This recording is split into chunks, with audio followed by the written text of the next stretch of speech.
Buen día, vamos a ver un repaso de las fracciones, ya que les dejé algunos ejercicios sobre esto, y pues para algunos aún no está tan claro el tema, ¿verdad? Primeramente vamos a comenzar con una pequeña parte teórica y entender precisamente qué es una fracción. Bueno, debemos comprender que en las fracciones se trabajan los enteros. Digamos, por ejemplo, este cuadro de aquí es un entero, ¿verdad? Pero un entero puede dividirse en más partes, como vemos aquí, como lo vemos aquí, como lo vemos aquí. Digamos que al final de cuentas sigue siendo el mismo entero, pero se está dividiendo en diferentes partes. Aquí vamos a poner cuánto representaría entonces cada uno de estos cuadros, suponiendo que pues es lo mismo, ¿no? Hablamos de la parte entera.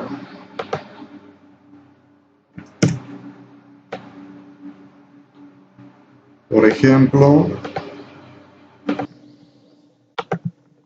este de aquí pues valdría un entero, un poquito más grande. Vamos a quitarle fondo.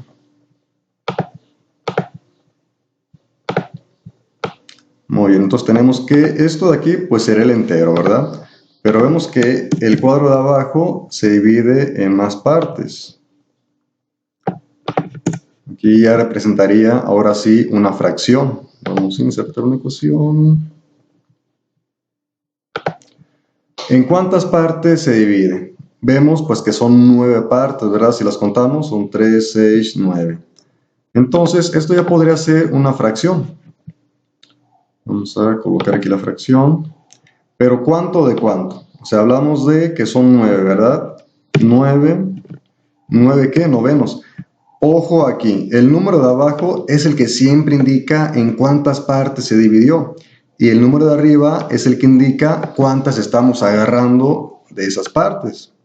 Por ejemplo, digamos que aquí tengo 9 de 9, ¿no? Que significa el entero. Tengo 9 partes de 9 partes en total. O sea, esto de aquí es igual a esto, ¿no? A un entero. Pero digamos que solo selecciono, pues no todas, sino, digamos,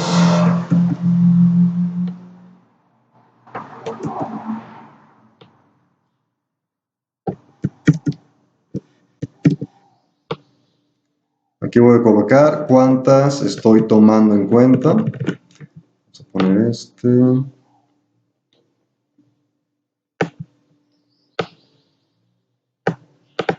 Muy bien, entonces, si estoy tomando 3 partes de esas 9, ¿cómo se representará la fracción? Que estoy agarrando 3 partes de 9, o sea, 3 novenos, ¿sí? Si agarrase otra, insertar otra figurita.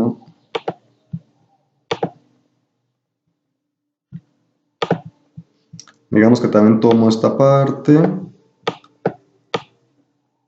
Muy bien, ahora ¿cuántas partes estoy tomando? Ahora son 1, 2, 3, 4. Serían 4 novenos. Y así sucesivamente, pero siempre van a ser novenos. Entonces, digamos que el número mínimo que puedo tomar, pues sería 0, ¿verdad? Es decir, no agarrando ninguna parte. Y dicho resultado, pues vale 0. No estoy agarrando ninguno. Entonces, el mínimo como número pues real sería un noveno. ¿No? Tenemos aquí.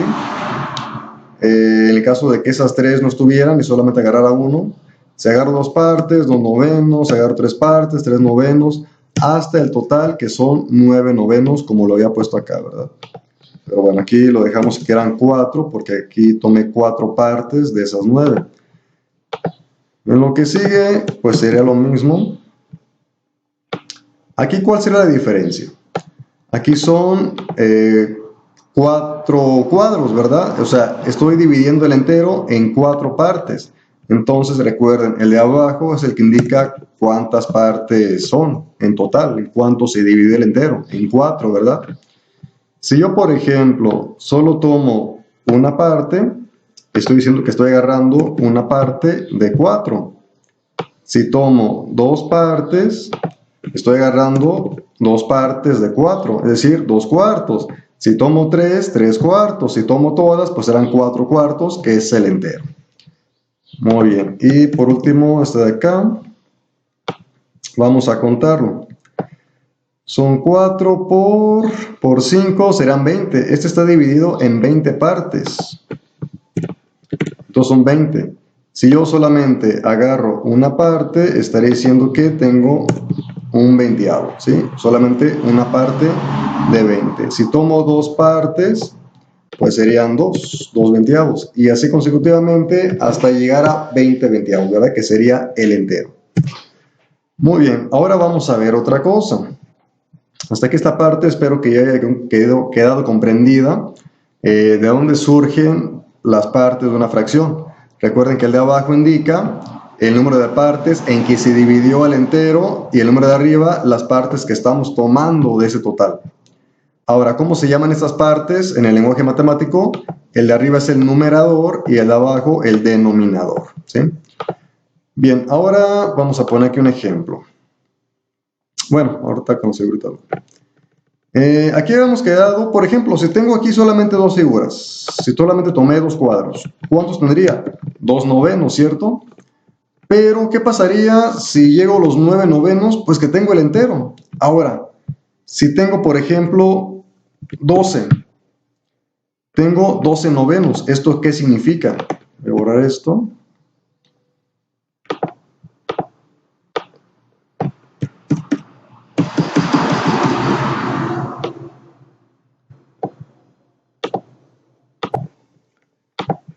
Bien, 12 novenos significa que tomé las 9 partes y todavía más, ¿verdad? Porque supone que el mayor son 9 novenos.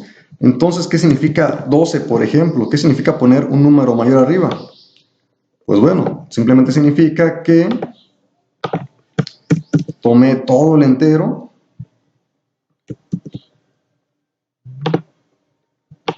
Bueno, voy a poner otra mejor.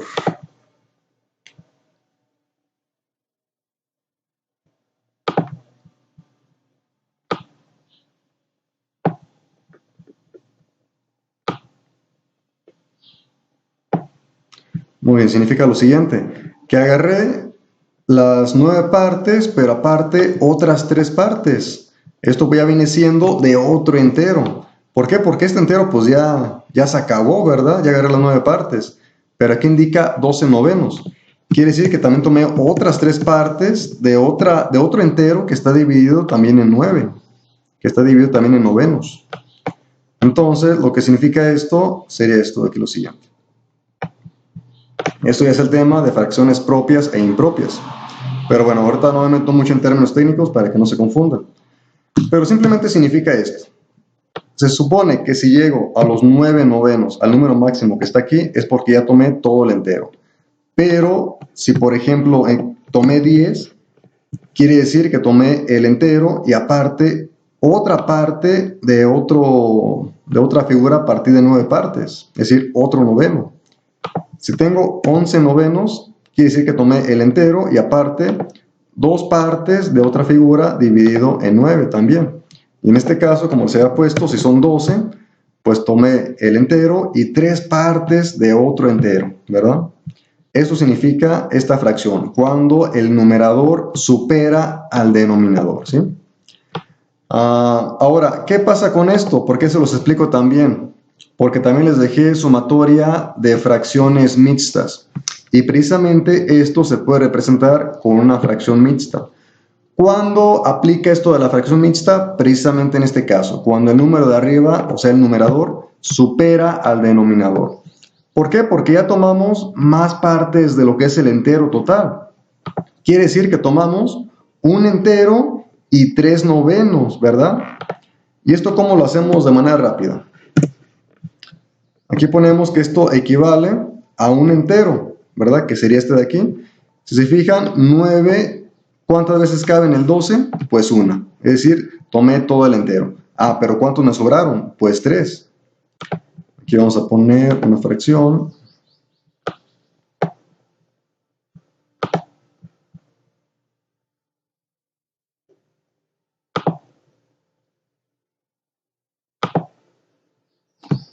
A ver, más que...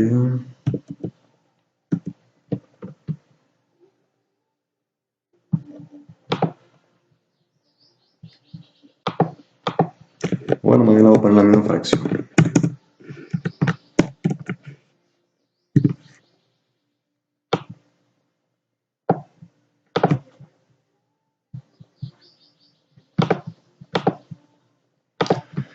pues sería un entero con 3 novenos, ¿sí? O sea, este fue el entero y estos fueron los 3 novenos. Vamos a poner otro ejemplo de estos. Digamos que tengo, no sé, 15 novenos. 15 novenos. ¿Esto qué quiere decir? Que de igual manera ya tomé el entero porque ya sobrepasé el número de los novenos, ¿verdad? O sea, un entero. ¿Y cuántos me sobraron? ¿Cuántos novenos están sobrando? 9 para 15 me sobraron 6 novenos. Así de simple es como funciona una fracción mixta. Lo podemos hacer igual con esta, hablando de cuartos.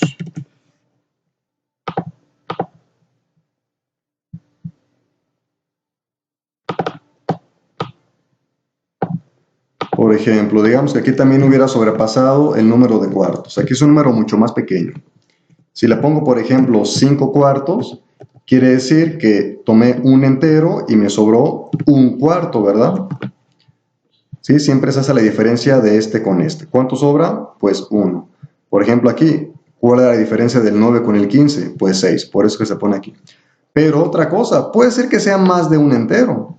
Puede ser que tomé muchísimos cuartos o muchísimos novenos, tanto que sobrepasé varios enteros. Es decir, digamos que tomé 17 cuartos. ¿Cuántas veces cabe el 4 en el 17? Bueno, 4 por 4 son 16. Quiere decir que tomé 4 enteros y me sobró aparte un cuarto. ¿Por qué? Porque recuerden, cabe 4 veces 16 para 17, pues 1. ¿Sí? Y así como resulta. Pero bueno, esta es la primera explicación para lo que es el tema introductorio de las fracciones. De dónde surgen las fracciones y cómo se conforma y por qué se conforma así una fracción mixta. Esta es parte introductoria. Y en el próximo video, ahora sí les voy a explicar lo de los ejercicios más directamente. Otra vez, cómo hacer la suma y también cómo hacer la suma con fracciones mixtas como estas, ¿sí? El tema ya está muy fácil una vez que se le entiende pues el procedimiento, porque la verdad no es complicado, solamente es cuestión de trabajarlo.